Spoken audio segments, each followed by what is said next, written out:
All right, let's talk some Baltimore Ravens defense versus Justin Herbert. Justin Herbert ended up with a passer rating of 67, which is the second lowest he's had in his young career. The only lower one was in that New England game. And once I put those two things together, I talked about this on my podcast, kind of made me think, hey, those are kind of similar schemes. And I looked at some other teams that run similar schemes. Miami had success against Herbert as well with that scheme. It's sort of just like a blitz-happy defense, and we're kind of going to get into, like, yeah, that is maybe a bit of a flaw in Herbert's game that he's going to have to learn, is sort of how to help protect himself in blitzes. And, again, we'll talk about that in the film. So that's something that I found fascinating right off the bat. Although also worth mentioning, Herbert lit up Tampa Bay, who also runs a similar scheme. So it's not perfect, right? Herbert's still awesome, but maybe a less bad way to defend him might be the better way to phrase it. Let's talk about what the Ravens did,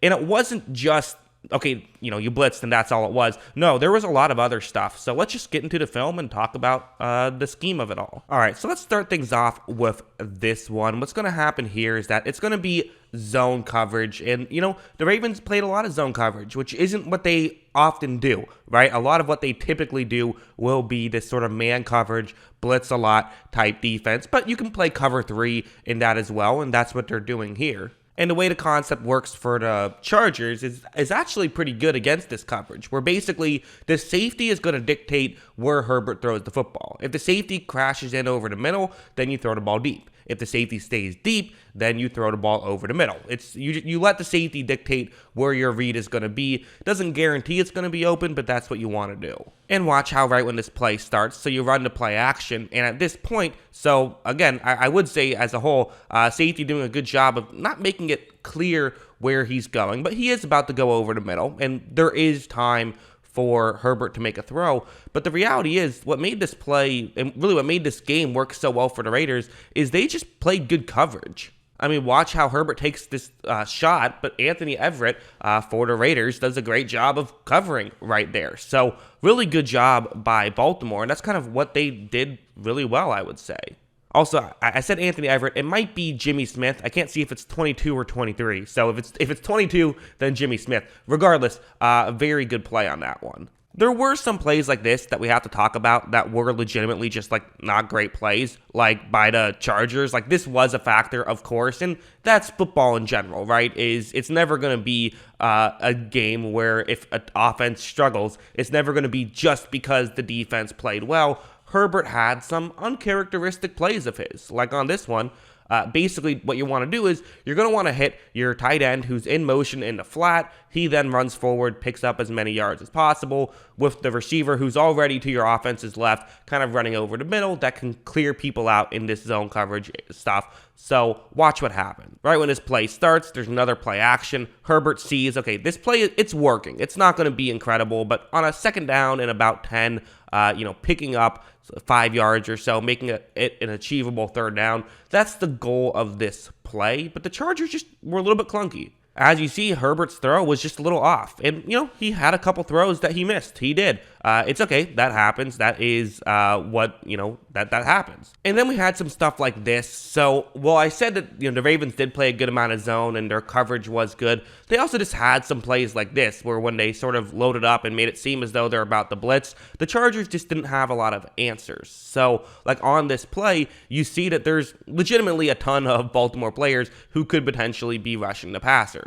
There are 7 Ravens who could be rushing the passer here. So what do you do if you're Herbert? Like, what's the way to counter this, right? Because you only have 5 offensive linemen. The offensive line is currently shifting over to their left, meaning that, you see basically the first guy each offensive lineman is going to look towards, and then if that guy isn't rushing the passer, then typically you go further towards the outside. But this leaves 2 Baltimore players unblocked right here. So who's going to take care of them if they are rushing the passer and you still have, the other 2 players on that side of the field, or at least one of them rushing the passer as well, which will be the case on this play.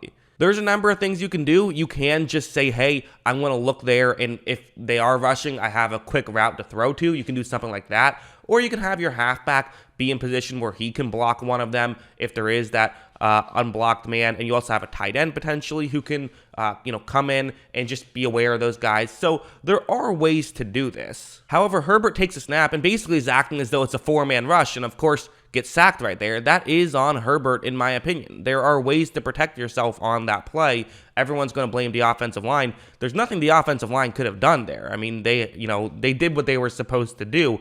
That was just, a good scheme by Baltimore. This is what they do, especially to young quarterbacks. And for Herbert, he's had a little bit of struggles now with this kind of stuff. He had the struggles in the New England game last year. He had a struggle with this in the Miami game last year. So when teams like to blitz a lot, Herbert does struggle a little bit, has to get better. Not a huge deal, but it is something that he's going to have to learn and grow from. And there were also some stuff like this, so this is going to be a zone coverage play again. You see the route that Herbert could look to throw to, and right when this play starts, so Herbert does look in that direction, and it's just not open. So for Herbert, don't make this throw. Figure out something else. I don't really know what else is open. Maybe a check down. This is kind of the dilemma that good coverage can put quarterbacks into, right? But watch what Herbert is going to do.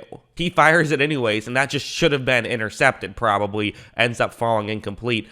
So, again, was not the best day from Herbert, but I think a lot of it was just Ravens defense was good. So, a lot of good stuff there, X's and O's wise and just talent wise by Baltimore. Put Herbert in a tough situation. He didn't have his best day on top of that, which resulted in the blowout. So yeah, listen, really impressive game for the Ravens. And this is kind of the thing is, I think some people were thinking, could the Ravens be a serious Super Bowl contender? But once the Marcus Peters injury happened, it's kind of okay, I don't know if this is going to happen, right? That's a huge injury. They're built on their secondary, which is the smart way to build a defense. You lose one of your really good corners. How well can you really come through now? Well, the defense, if it's playing this well, oh my God, this is a Super Bowl contender because their offense is awesome.